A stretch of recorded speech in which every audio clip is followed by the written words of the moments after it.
वालेकुम, क्या हाल है जनाब? कैसे हैं आप? ठीक ठाक हैं? मेरा नंबर है +971553926205। अच्छा, बस वही अभी मेरा वॉक का टाइम था, तो मैंने सोचा कि आपको थोड़ी नई इन्फॉर्मेशन से मतलब थोड़ी इन्फॉर्मेशन नहीं बताई जाए, आपको बिल्कुल गपशप की जाए। इन्फॉर्मेशन क्या है, आजकल के दौर में तो हर बंदा ही इतना मतलब नॉलेज है सबके पास के ना, कि नॉलेज ज़्यादा हो गया सबके पास।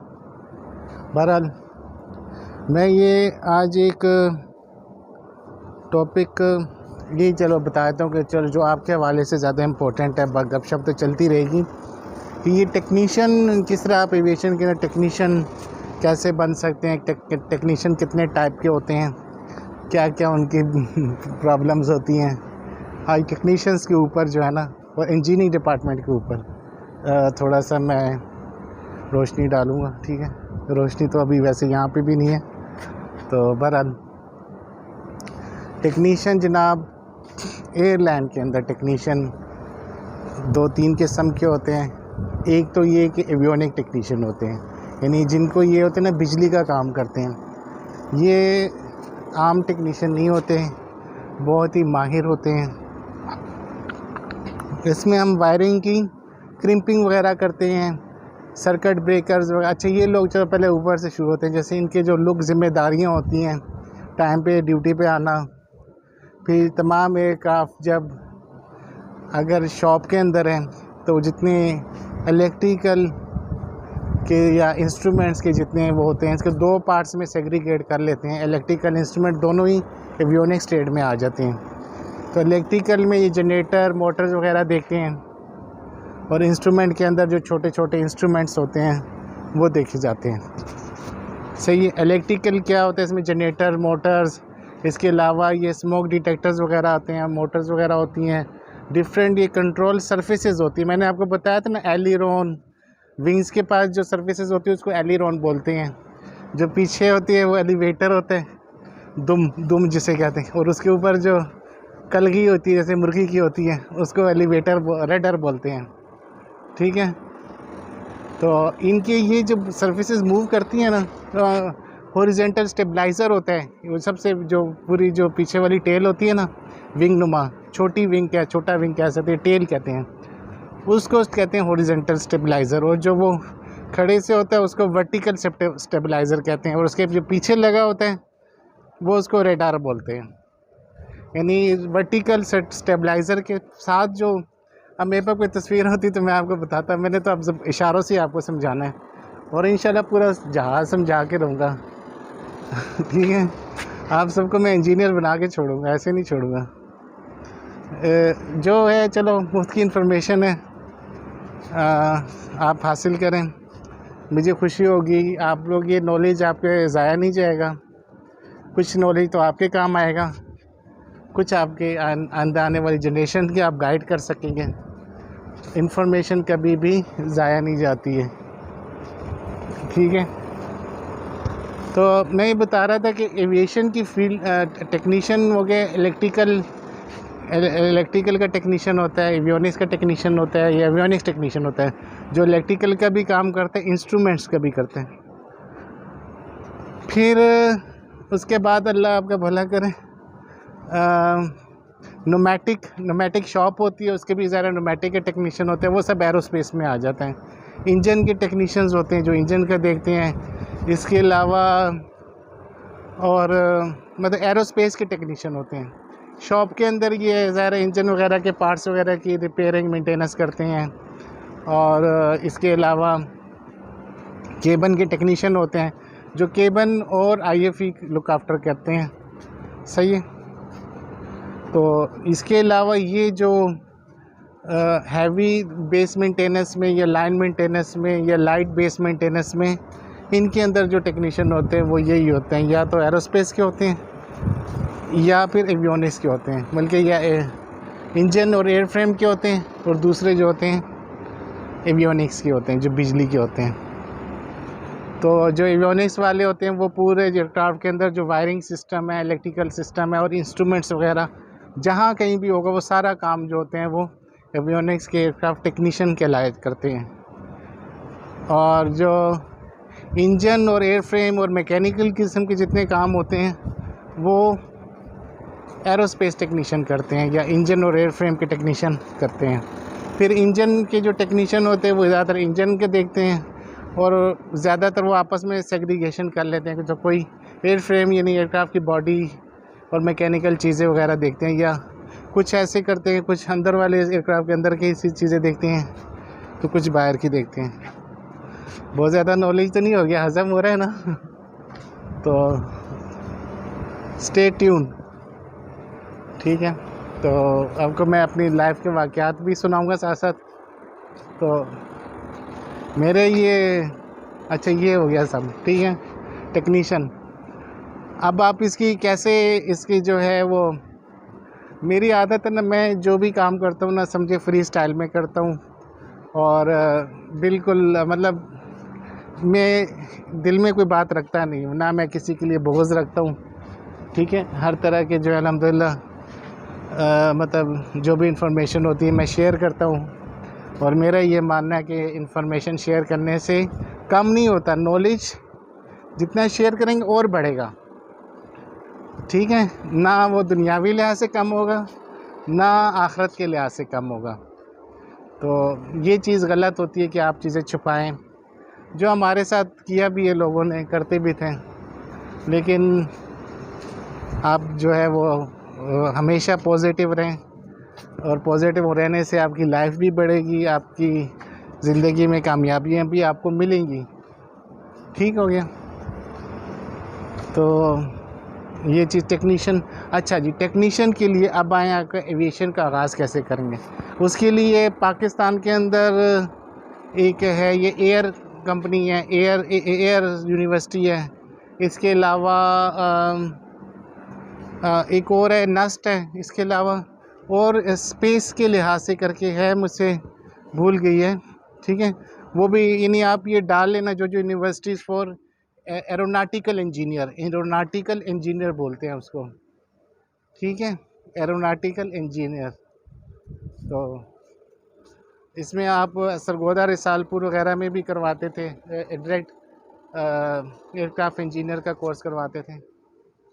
अच्छा, एक बात मैं आपको बता दूं, मैं शायद वहाँ बताना भूल गया था जब मैं जहाज़ के बारे में बता रहा था, कि जितने जहाज़ हैं ना, जिस तरह रोड पे ट्रैफिक कंट्रोल करती ना, जैसे दुबई गवर्नमेंट दुबई एयरपोर्ट के ऊपर, सॉरी दुबई रोड्स के ऊपर सारी ट्रैफिक आरटीए कंट्रोल करती है, यानी रोड ट्रांसपोर्ट अथॉरिटी, यानी किसी किस्म की कोई कानूनी अगर ट्रैफिक की खिलाफ वर्जी कोई करेगा तो उसको जो है ना फ़ाइन मिलेगा, ठीक है।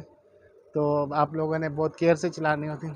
उनका मकसद ये होते हैं कि आपने ट्रैफिक के रूल एंड रेगुलेशंस को फॉलो करना है, कोई बोंगी नहीं मारनी है, कोई ओवर स्पीडिंग नहीं करनी है, कोई इस तरह की। इसी तरह आसमान के भी कानून होते हैं, ठीक हो गया। अब आपको ये ना बड़ी चीज़ें मैं समझा रहा हूँ, ये बस ये चीज़ें आपको समझ में आ जाएंगी ना तो आपको बहुत चीज़ें पता चल जाएंगी, बहुत कुछ। ये मैं समझता हूँ ये वीडियो बड़ी ही इंफॉर्मेटिव वीडियो है आपके लिए, ठीक है। और ये चीज़, और मैं ये जो इन्फॉर्मेशन होती है ना, मैं कभी भी एकदम से नहीं बताता, मैं भी बताता हूँ तरसा के तड़पा के नॉलेज देता हूँ, क्योंकि मेरा मानना है कि नॉलेज उसी को मिलता है, ज्ञान उसी को मिलता है कि जो उसके लिए स्ट्रगल्स करता है, वैसे नॉलेज मिलता भी नहीं है, ठीक है। तो अच्छा, नंबर 1, नंबर 2, अब मेरे पॉइंट ज़हन में स्किप ना हो जाए, ठीक है। कि ये जो जितनी ट्रैफिक कंट्रोल होती है ना बाय एयर, वो कंट्रोल होती है मतलब उसको कहते हैं सिविल एविएशन अथॉरिटी। जो इसके अलावा जो एक होती है इंटरनेशनल सिविल एविएशन ऑर्गेनाइजेशन, ठीक है। थोड़ा बहुत स्पेलिंग की गलती हो तो माजरत। इकाओ पूरी दुनिया की ट्रैफिक को कंट्रोल करती नहीं। जब ये जहाज़ वगैरह इधर उधर उड़ते थे तो उस टाइम कौन सा कानून ऐसा भी तो होना चाहिए ना कि पूरी दुनिया के जहाज़ों को कंट्रोल करे, उसको है इकाओ। अब उसके बाद इकाओ के बाद जैसे पाकिस्तान है तो उनकी सिविल एविएशन अथॉरिटी है, उनकी एविएशन अथॉरिटी बोलते हैं इसको, सिविल एविएशन अथॉरिटी। पाकिस्तान की तो Pakistan civil aviation authority, India की होगी तो इंडिया की हो जाएगी। इसी तरह दुबई की है तो दुबई की जनरल सिविल एविएशन अथॉरिटी है। तो ये जनरल सिविल एविएशन अथॉरिटी जो कि यूई की जो समझो कि एक तरह से एविएशन अथॉरिटी के जो रूल रेगुलेशंस हैं उनको फॉलो करती है। अब जिस तरह ये बैलून या गुब्बारा है, जैसे इन्होंने किसी ने उड़ाना हो, ये प्राइवेट जहाज़ उड़ाने हो, तो उनको कानून वगैरह जो भी एयरक्राफ्ट की जितने एयरक्राफ्ट हैं दुबई के वो सारे रजिस्टर्ड हो जाते हैं जनरल सिविल एविएशन अथॉरिटी के साथ। सही है। तो एमिरेट्स एयरलाइन भी जनरल एविएशन अथॉरिटी का ये सब जहाज़ रजिस्टर्ड है। जिस तरह नंबर प्लेट होती है ना, इस तरह जहाज़ों की भी नंबर प्लेट होती है। तो वो सब, लेकिन उसका सारा रिकॉर्ड किसके पास होता है? General civil aviation authority. और वो लोग काम करते हैं इंटरनेशनल सिविल एविएशन अथॉरिटी के मुताबिक। तो ये सब आपस में इंटरलिंक होते हैं। ये चीज़ हो गई। इसके बाद दो बड़े सिस्टम हैं, एक FAR होता है, फेडरल एविएशन रेगुलेशन, ये या एविएशन अथॉरिटी FAA भी होता है। तो ये जो है ये अमेरिका की जो जो रूल एंड रेगुलेशंस होते हैं वो होते हैं FAR या FAA की तरफ से कंट्रोल होते हैं। उनको कंट्रोल करने वाला FAA या FAR होता है। ठीक हो गया। इसी तरीके से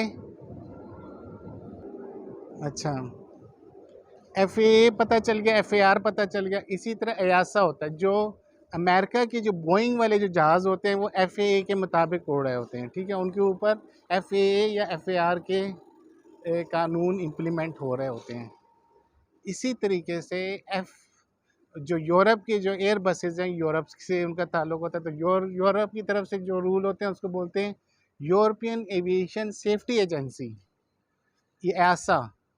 तो जो यूरोप के जो जहाज़ होते हैं उनके ऊपर EASA इम्प्लीमेंट होता है, या इसके अलावा ये कि जो यूरोप का जो कानून अगर इम्प्लीमेंट होगा तो उसको बोलते हैं EASA, और अगर अमेरिका का कानून इम्प्लीमेंट होगा तो उसको बोलते हैं FAR। तो हम लोग जितने ये यूएई के अंदर और जितने पाकिस्तान के अंदर हम सब EASA को फॉलो करते हैं। यानी रूल एंड जहाज़ भले आप अमेरिका के बोइंग भी चला लें, एयरबस भी चला लें, कोई इशू नहीं है, लेकिन रूल जो होते हैं वो जितने हमारे हैं वो EASA के मुताबिक फॉलो होते हैं। यानी जितने जहाज़ यूएई के अंदर उड़ते हैं वो EASA की मर्ज़ी से उड़ते हैं, और EASA वो रूल ख़ुद नहीं इम्प्लीमेंट करता। वो कहते हैं जनरल सिविल एविएशन दुबई को बोल देगा कि हाँ भाई ये रूल है हमारे, इनके मुताबिक जो जहाज़ उड़ेगा उसको तो हम इजाज़त देंगे, जो नहीं उड़ेगा उसको इजाज़त नहीं मिलेगी। तो general civil aviation authority Dubai EASA के मुताबिक, FAA के मुताबिक, FAR के मुताबिक वो सब रूल्स इम्प्लीमेंट कराती है अपने एमिरेट्स एयरलाइन के जहाज़ों के ऊपर। तो अब ये समझ आए। इसीलिए अब जो इसके अलावा जो ये रूल एंड रेगुलेशन जितने बनते हैं उसको हम कार सिविल एविएशन रूल्स हैं वो उनकी तरफ से आ जाते हैं। ठीक है, इस तरह EASA के कुछ रूल हैं वो हैं। तो उसके मुताबिक फिर ये इंस्टीट्यूट जो बनते हैं, ट्रेनिंग सेंटर, वो भी उनके मुताबिक होते हैं। डिफरेंट कार है, उनके कार के फिर सिविल एविएशन रूल्स हैं जिसमें कार 145 के मुताबिक, लेकिन ये सब EASA से अप्रूव्ड होते हैं। जो कि कार 145 है, जैसे कार 145 कुछ ट्रेनिंग ऑर्गेनाइजेशंस के लिहाज से होते हैं, कुछ कार 147 है। तो ये अलग अलग रूल्स हैं जिसके मुताबिक EASA के रूल्स के मुताबिक ट्रेनिंग सेंटर बनते हैं, उन्हीं के रूल के मुताबिक इंजीनियर्स बनते हैं। ये मेरे पास जो टेक्नीशियन भी होता है ना वो भी EASA के मुताबिक ही होता है, लेकिन उनको हर बंदे का रिकॉर्ड मौजूद होता है सिविल एविएशन अथॉरिटी उनकी कंट्री के अंदर। तो इसी तरीके से जब मैं पाकिस्तान में था तो मैंने EASA के मुताबिक लाइसेंस विदाउट टाइप रेटिंग लिया था, LWTR उसको बोलते हैं, लाइसेंस विदाउट टाइप रेटिंग। उसमें टाइप के एयरक्राफ्ट नहीं था, बेसिक थी वो। इलेक्ट्रिकल का मैंने लाइसेंस लिया था, इंस्ट्रूमेंट का मैं ले रहा था, 2007 की बात है। तो मैंने जनाब मीनवाइल मेरा एमिरेट्स एयरलाइन की टीम आई थी, इन्होंने इंटरव्यू किया मेरा पाकिस्तान के अंदर, तब मैं PIA 96 से मैंने ज्वाइन किया था। 96 से 99 तक एज ए ट्रेनिंग की, 1 साल थ्योरी थी, 2 साल प्रैक्टिकल। फिर मैंने इंस्ट्रूमेंट शॉप के अंदर टाइम गुजारा। 2000 1999 तक अप्रेंटिसशिप पूरी होने से पहले पहले ही मैं जनाब चला गया था वहाँ। जो है ना, मेरी यूँ समझे कि 1999 या 2000 या जैसे कंप्लीट हुई है, तो मैं उसके बाद मुझे मैडम ने ट्रांसफ़र कर दिया था बे 3 में, बेस ऑप्स, PIA के बेस ऑप्स के अंदर।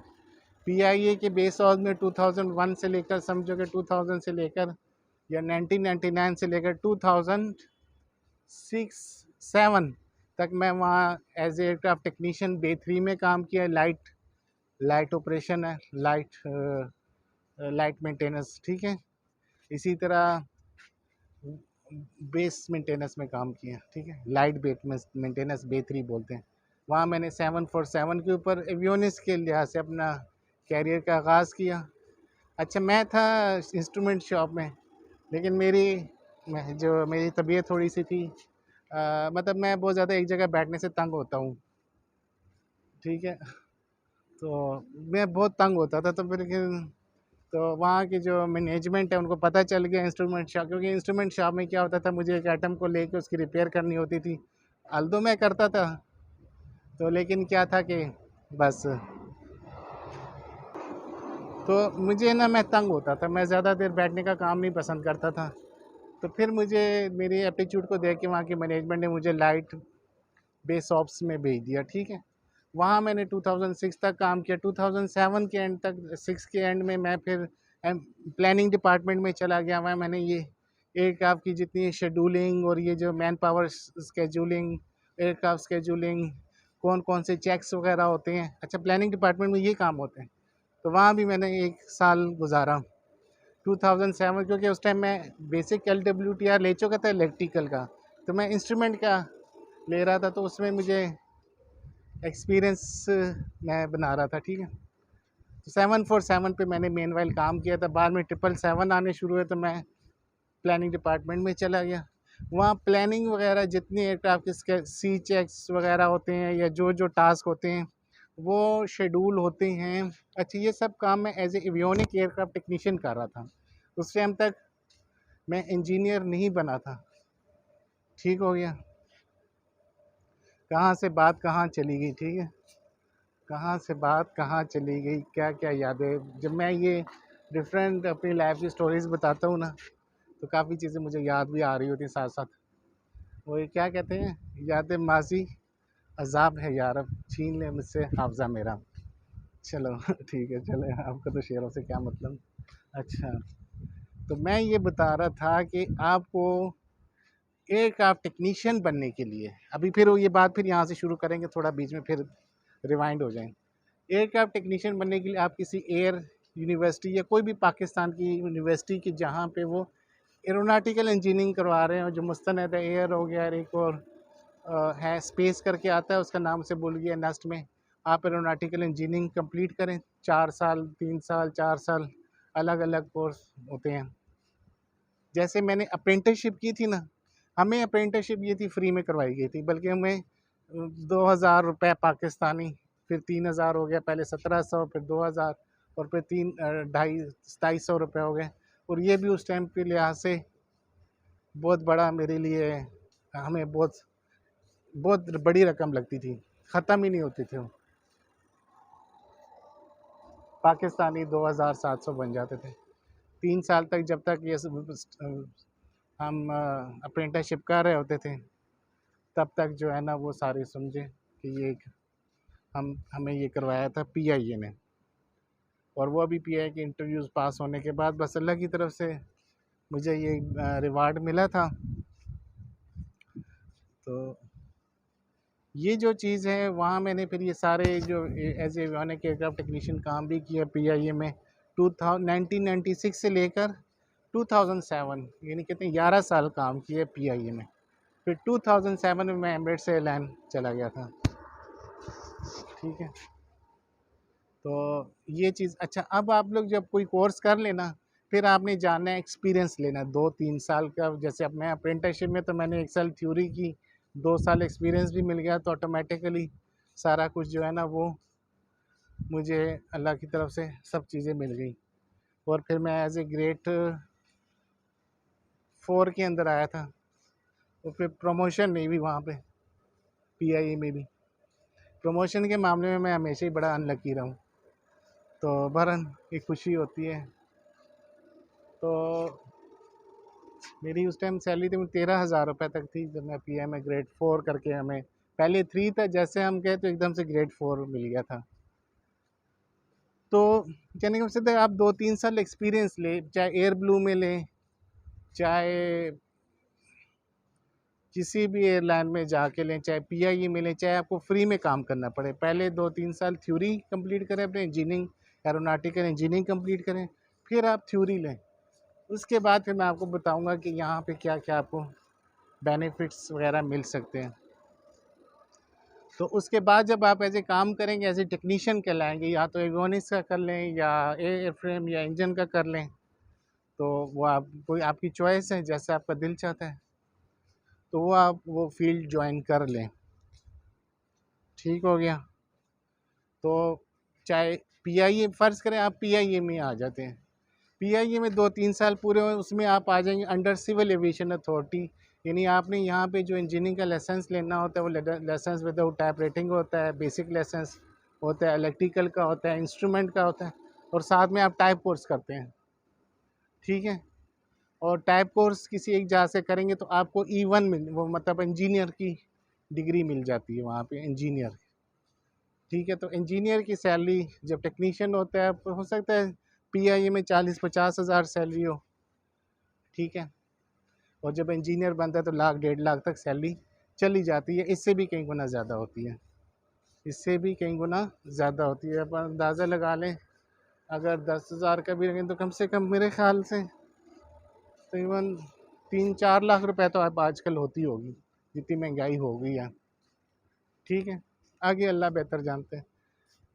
दुबई के अंदर अगर एक आप हैं, तो इसके बाद जब आपने ट्रेनिंग यहाँ पे, दुबई एविएशन कॉलेज है, यहाँ से तकरीबन आप अप्रेंटिसशिप करेंगे, 1 लाख दरम तक खर्चा आएगा, या इससे भी ज़्यादा आ सकता है।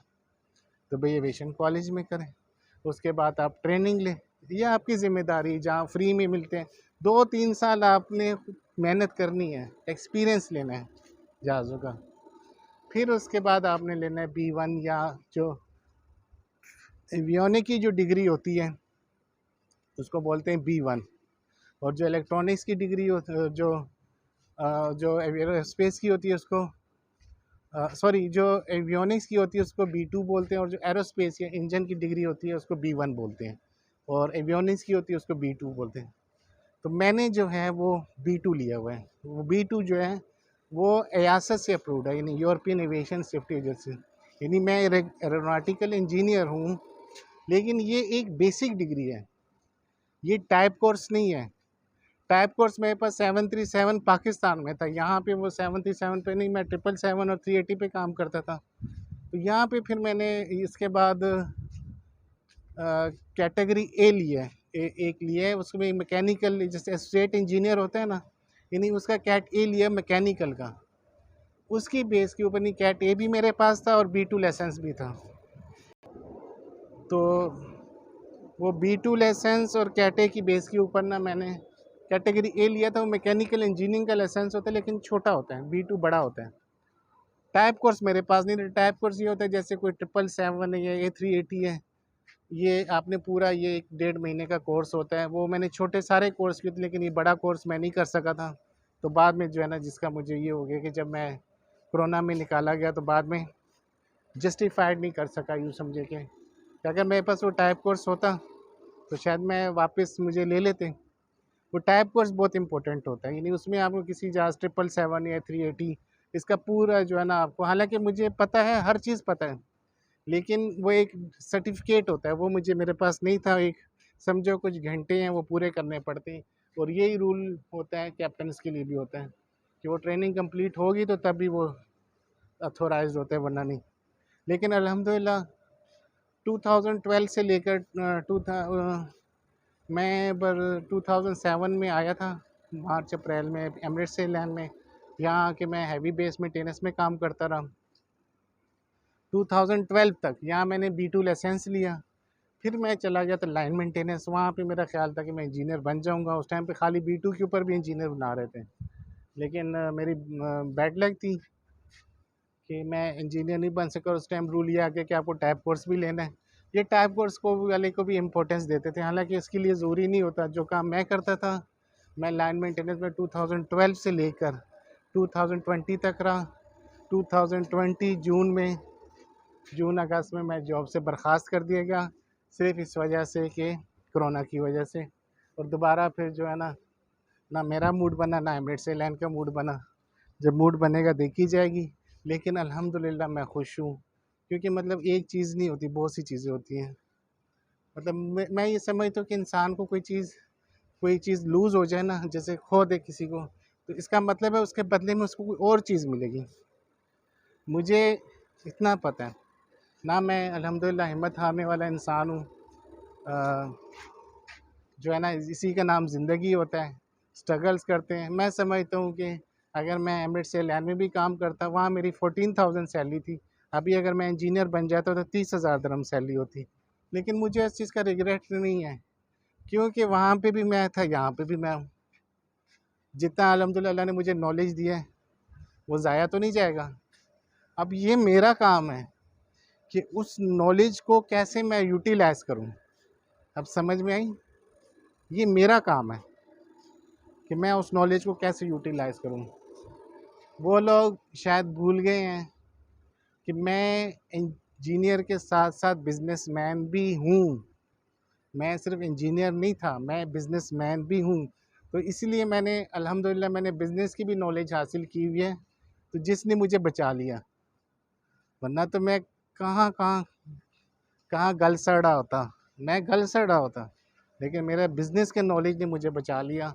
यानी एक इंजीनियर और बिज़नेस का मुकाबला है, ठीक है ना? तो इंजीनियरिंग की कुछ लिमिटेशन है, जो बिज़नेस होता है वो उसकी भी कुछ लिमिटेशंस हैं।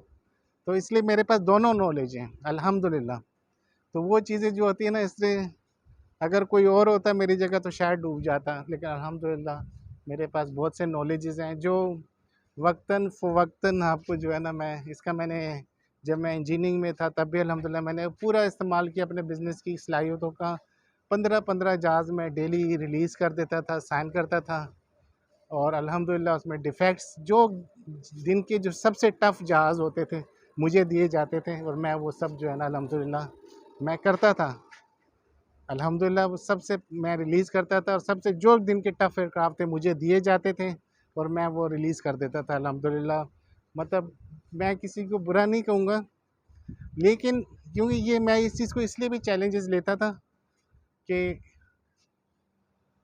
मतलब जितना इंसान मेहनत करता है ना, उतना ज़्यादा पॉलिश होता है। तो मैं इसलिए कभी भी मैं इन चीज़ों से नहीं डरता था। लेकिन एक बात थी कि मैं कभी भी गलत चीज़ के आगे नहीं झुका, ना झुका हूँ, ना झुकूँगा। ये मेरे अंदर आदत है। अच्छा समझे, बुरा समझे, इसके लिए आर्ज़ी तौर पे आपको तकलीफ़ें उठानी पड़ती हैं, लेकिन एंड आपका सही होता है, ठीक है? उसकी आपको कीमत भी चुकानी पड़ती है, लेकिन मुझे कोई मसला नहीं है अल्हम्दुलिल्लाह। तो मैं तो समझता हूँ कि इंसान मेहनत करे, किसी भी हाल में रहे, वो अपने आप को अपना लोहा मनवा सकते हैं। मैं ये समझता हूँ कि अगर मैं एमिरेट्स एयरलाइन में होता, मैं वहाँ 30,000 कमाता। मैं एमिरेट्स में नहीं हूँ, मैं डबल उसका कमा सकता हूँ, ट्रिपल कमा सकता हूँ। ये होता है फ़र्क इंजीनियर में और बिजनेसमैन में, और ये फ़र्क मैं इंशाअल्लाह ताला ये प्रूफ करके रहूँगा कि जो होता है, जो इंसान अल्लाह ताला पे भरोसा करता है, तो अल्लाह ताला उसकी हर तरह से मदद भी फरमाता है। और कभी भी इंसान को चीज़ों को आगे नहीं झुकना होता, अब इंसान को सिर्फ अल्लाह के आगे अपना सर झुकाना चाहिए, ठीक है? ये होगी दो।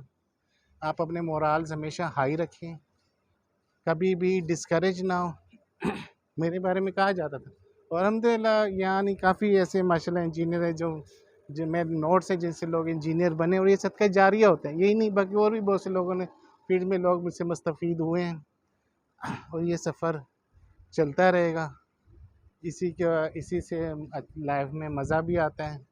आप खुद को भी संभालें, अपने साथ वालों को भी संभालें, और हो सकता है ये मत दिल छोटा करें कि आपकी वजह से दूसरा बंदा कामयाब हो गया और आप पीछे रह गए, क्योंकि मारने वाले से बचाने वाला ज़्यादा अफजल होता है। ठीक है, तो बचाने वाला हमेशा अल्लाह ताला उसकी मदद फरमाता है। और अच्छा, ये चीज़ हो गई। टेक्नीशियंस का मैंने आपको बता दिया कि टेक्नीशियन फिर जो बी वन लाइसेंस लेते हैं ना, वो लोग बनते हैं एयरक्राफ्ट इंजीनियर। ठीक है, जो एयरक्राफ्ट टेक्नीशियन है उसके लिए 2-3 साल एक्सपीरियंस चाहिए होता है। उस अब बल्कि आपको थोड़े से एक्सपीरियंस के बाद पहले छोटा टेक्नीशियन, फिर बड़ा टेक्नीशियन, फिर उसे सुपरवाइज़र, इस टाइप के बन जाएंगे। सारी चीज़ें, जितना experience make a man perfect, जितना ज़्यादा आपका एक्सपीरियंस होगा उतनी ज़्यादा आपके अंदर परफेक्शन आएगी।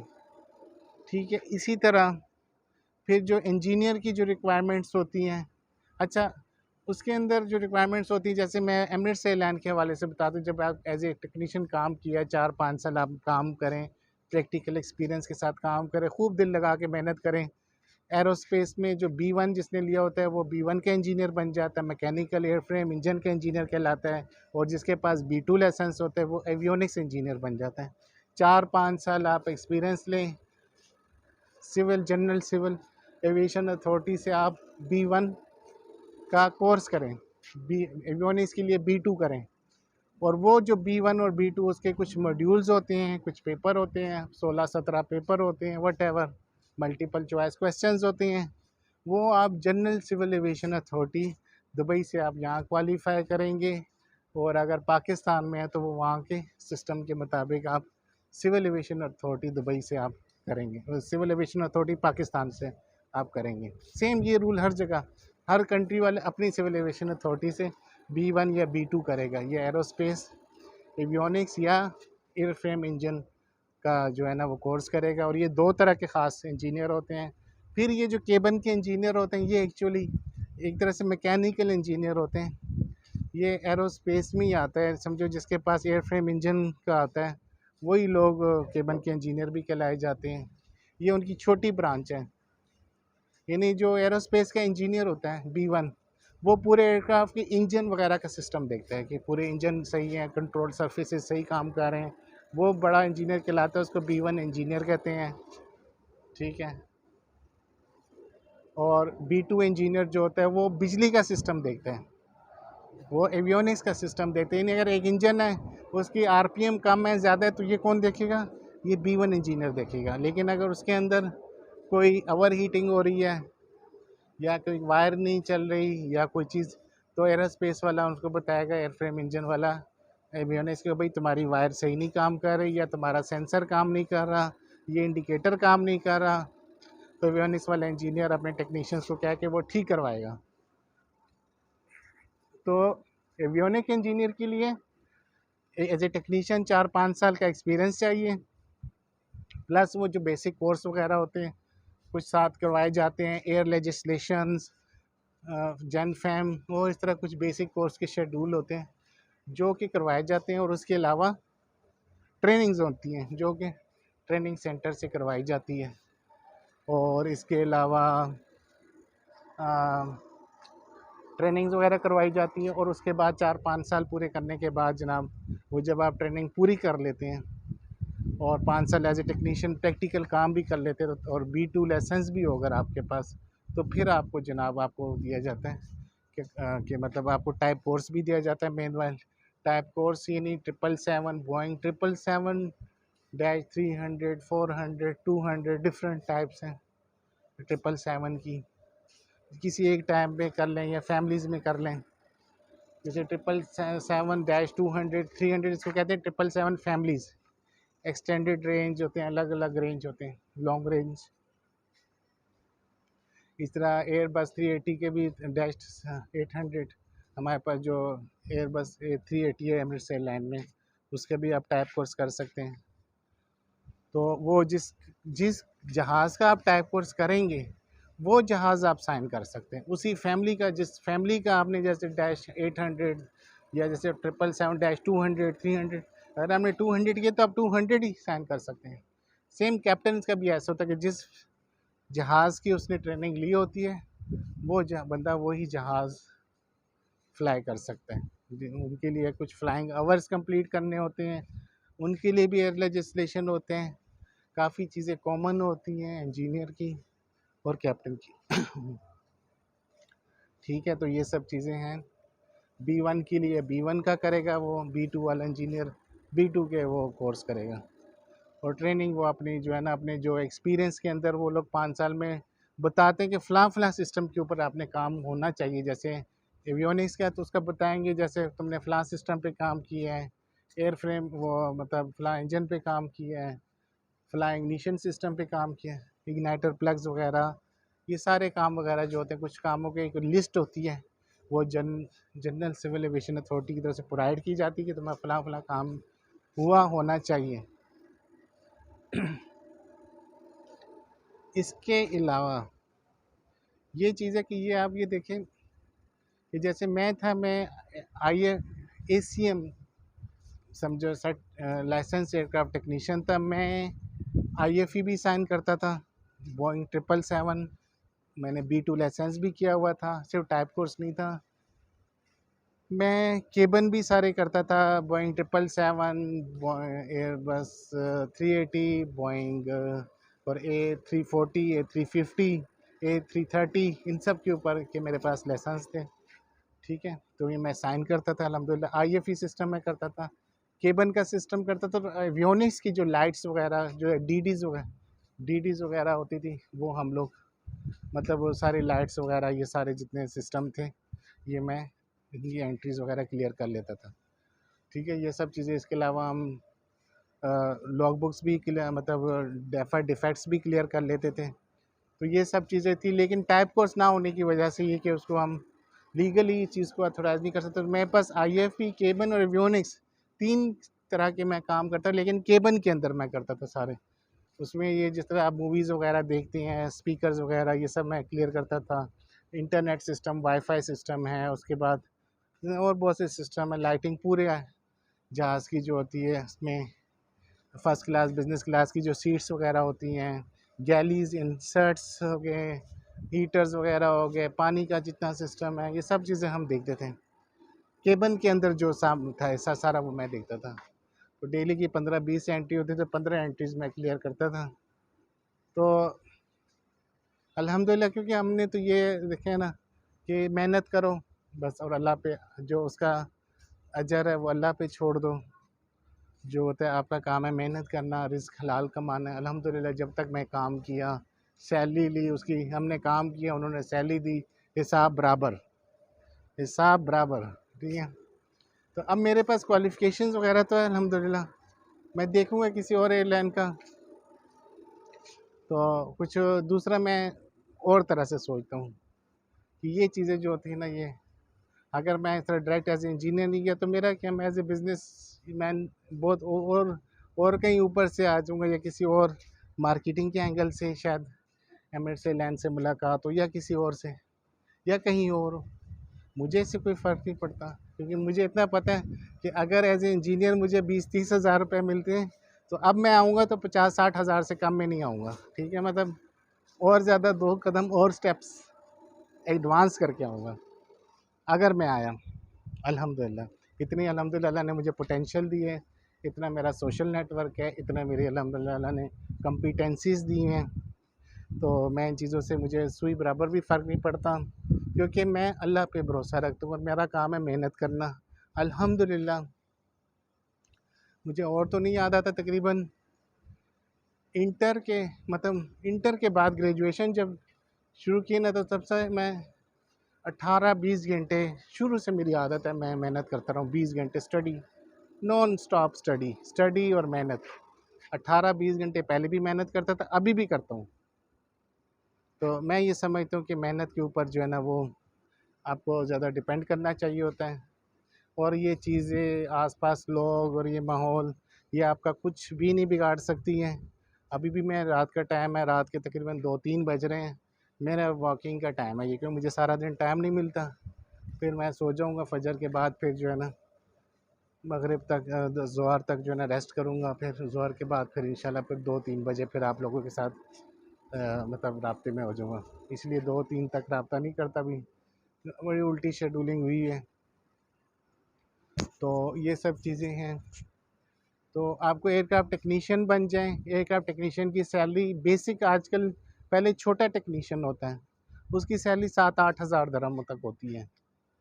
फिर मेरा जो था, मैं लीड एयरक्राफ्ट मैकेनिक था, तो जो उससे बड़ा टेक्नीशियन होता है वो 5 साल से ज़्यादा एक्सपीरियंस होना चाहिए, उसकी सैलरी होती है 12-13 हज़ार दिरहम। अभी जब हम आ रहे थे उस टाइम पे 16-17 हज़ार दे रहे थे। यानी जैसे-जैसे वक़्त गुज़रता जाता है ना, वो सैलरी जो नए आने वालों की ज़्यादा होती है। तो 16-17 हज़ार एज़ ए टेक्नीशियन अगर आपको मिलता है दुबई के अंदर, तो नॉट बैड। ठीक है, शुरू में 10-12 मिल जाएँगे, फिर 16-17, नॉट बैड। महंगाई इतनी होगी उसके लिहाज से आपको बोनसेस भी मिलते हैं, ये भी चीज़ें, ओवर टाइम भी मिलता है। तो ये माशाल्लाह अच्छी जॉब्स हैं। तो अगर आप एज़ ए इंजीनियर भी कुछ भी काम कर रहे हैं, जैसे आप इलेक्ट्रिकल सिस्टम कोई कर रहा है, कोई मैकेनिकल इंजीनियर है, तो मैं समझता हूँ कि एविएशन की फ़ील्ड में भी आना चाहिए। एविएशन में एज़ ए टेक्नीशियन आप 14-15 हज़ार दिरहम आराम से यूएई के अंदर कमा सकते हैं, और 25-30 हज़ार दिरहम एज़ ए इंजीनियर कमा सकते हैं। और उसके बाद इंजीनियर जब के बाद उसके बाद जब वो थोड़ा और एक्सपीरियंस बढ़ जाए, पहले E1 होता है, फिर E2, फिर E3, सैलरीज उसकी ग्रेजुअली बढ़ती जाती हैं, और फिर शिफ्ट इंजीनियर बन जाता है, फिर मैनेजर बन जाता है। मैनेजर की 50 हज़ार तक सैलरी चली जाती है। यूएई के अंदर किसी भी एयरलाइन के अंदर कोई इंजीनियर मैनेजर होता है, तो 50 हज़ार लमसम सैलरी होती है, गुड है। और एज ए और कैप्टन की सैलरी भी 50 हज़ार से ऊपर ही होती है, 50-60 हज़ार से ऊपर होती है मंथली सैलरी। तो ये तो पूरी दुनिया में ये सैलरीज के सिस्टम होते हैं। तो ये कि आप ये फ़ील्ड को चूज़ कर सकते हैं, पहले एज ए टेक्नीशियन काम करेंगे, फिर श्योरली आप इंजीनियर बन जाएंगे। आप ये जो आपके B1 B2 है, ये यहाँ से भी होते हैं, जनरल सिविल एविएशन अथॉरिटी से भी होते हैं, और ये आप वहाँ से भी कर सकते हैं, मतलब EASA से भी कर सकते हैं। अगर पाकिस्तान में B1 B2 आप उनके पेपर वगैरह करें, EASA से भी हो जाता है डायरेक्ट। वो ऑनलाइन पेपर वगैरह देने पड़ते हैं, 16-17 पेपर होते हैं, वो भी आप कर सकते हैं पाकिस्तान में रह के एज ए टेक्नीशियन है, लेकिन प्रैक्टिकल एक्सपीरियंस होना ज़रूरी होता है। तो ये माशाल्लाह काफ़ी हमारी, मतलब ये टेक्नीशियन बाहर आम मार्केट में 2-3 हज़ार से ज़्यादा कोई सैलरी नहीं देता आपको। यहाँ as a technician, airline technician में आपको इतनी सैलरियाँ मिल रही हैं, 15-15 हज़ार, 20-20 हज़ार दिरहम तक सैलरी यूएई के अंदर मिल रही है। पूरी दुनिया में यही रेट है। और एज ए इंजीनियर 30 हज़ार से भी ऊपर सैलरी, और मैनेजर बन जाए तो 50 हज़ार दिरहम तक आप कमा सकते हैं मंथली। तो सौदा महंगा नहीं है। अगर टेक्नीशियन की पाकिस्तानी करेंसी के अंदर बात की जाए, तो तकरीबन हो गए 12 लाख रुपए, और इंजीनियर की 24 लाख रुपए, और मैनेजर की 40 लाख रुपए। बट तो सौदा महंगा तो नहीं है, आप लोग करें। लेकिन मैं अभी मेरा अल्हम्दुलिल्लाह मैं सोच और तरह सोचता हूँ, मतलब आप लोगों के लिए एक अच्छी लाइन है, नॉट बैड। अगर आप यूएई के अंदर आप कमा 1 साल का आप खर्चा करें, उसके अंदर आपका जो है ना वो 1 लाख दिरहम तक का खर्चा आएगा। एविएशन कॉलेज से आप एक्सपीरियंस लें, उसके बाद इधर-उधर ट्रेनिंग किसी भी एयरलाइन में करें। फुजैरा में भी है इसका सेंटर, सासुल खैमा में भी है, कहीं से भी आप कर लें, फुजैरा से भी आप ये कोर्सेज़ वगैरह कर सकते हैं। तो मैंने कैटेगरी ए भी लिया हुआ और B2 भी, यानी मेरे पास एवियोनिक्स का भी नॉलेज है, मैकेनिकल का भी नॉलेज है, और इसके अलावा बिज़नेस का भी नॉलेज है। ये जो मैं आपके सामने यूट्यूब के ऊपर आया हूँ, मेरा बिज़नेस का भी नॉलेज है। मैं आपके सामने कितनी, जैसे मैं यूरोप कनाडा की इमिग्रेशन की आपके साथ बात कर रहा होता हूँ, तो ये मेरा सारा बिज़नेस का नॉलेज है। मेरे बिज़नेस में रिलेशंस है मार्केट के अंदर, आप लोगों के साथ ताल्लुक़ है। तो सौदा महंगा तो नहीं है, इसलिए आप कभी भी हिम्मत ना हारें। और ये जो मेरी लाइफ है, इससे, तो ये मेरी लाइफ है, इससे आपको बहुत सी मोटिवेशंस भी मिल सकती हैं। आप ये चीज़ें अंडरस्टैंड करें कि कभी भी हिम्मत नहीं हारनी चाहिए। और मैं इस भी बात का कायल नहीं हूँ कि बंदा एक ही चीज़ के साथ चिपक के रहे। अल्लाह ने इंसान को आज़ाद पैदा किया है। अल्लाह ने तो नहीं कहा तुम जाके टेक्नीशियन बनो या मज़दूर बनो। अल्लाह ताला ने तो आपको फुल हॉरिज़ॉन दी है। इंसान कोई भी काम कर सकता है, कोई भी। किसी एक जगह को अपने ऊपर कोई लेबल लगाने की ज़रूरत नहीं होती है। अलबत्ता आप अपना एप्टीट्यूड देखें, आप अपना इंटरेस्ट देखें कि आपका अपना इंटरेस्ट कहाँ पर है, कैसा है। तो अगर आप अपने इंटरेस्ट के मुताबिक चलेंगे कभी भी मार नहीं खाएंगे। तो ये आप as a avionic aircraft technician, as a aerospace engine aircraft technician Pakistan में भी जॉब कर सकते हैं। यहाँ पे भी एक्सपीरियंस ले लें, 4-5 साल एक्सपीरियंस ले लें, फिर एमिरेट्स एयरलाइन में आ जाएं, जहाँ मर्जी जाएं, पूरी दुनिया के दरवाजे आपके लिए खुले हैं। पहले ट्रेन एजुकेशन ले लें और फिर एक्सपीरियंस ले लें 4-5 साल जहाज़ों का, फिर आप पूरी दुनिया आपकी है, जहाँ मर्जी जाएँ। और अपने आप को क्वालिफ़िकेशन के लिहाज से भी स्ट्रॉन्ग करें। कोई चीज़ मुश्किल नहीं होती, सब चीज़ें आसान होती हैं।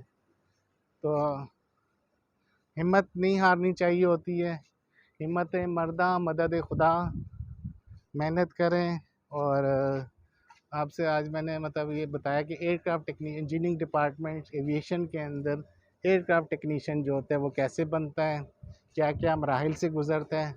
बड़ी बदथेरी हो गई है, मतलब इतना तो अभी भी अगर किसी को समझ नहीं आए तो अब अल्लाह ही हाफ़िज़ है। तो आपको एक अच्छी गाइडलाइन दे, मतलब मेरा कहने का मकसद है, इधर आप जब आप अपने बच्चों के लिए या खुद कोई फील्ड चूज़ करते हैं, तो जब आप कोई फील्ड चूज़ करते हैं तो ये भी रखें कि आप उनको एयरक्राफ्ट टेक्नीशियन भी बना सकते हैं, एयरक्राफ्ट इंजीनियर भी बना सकते हैं।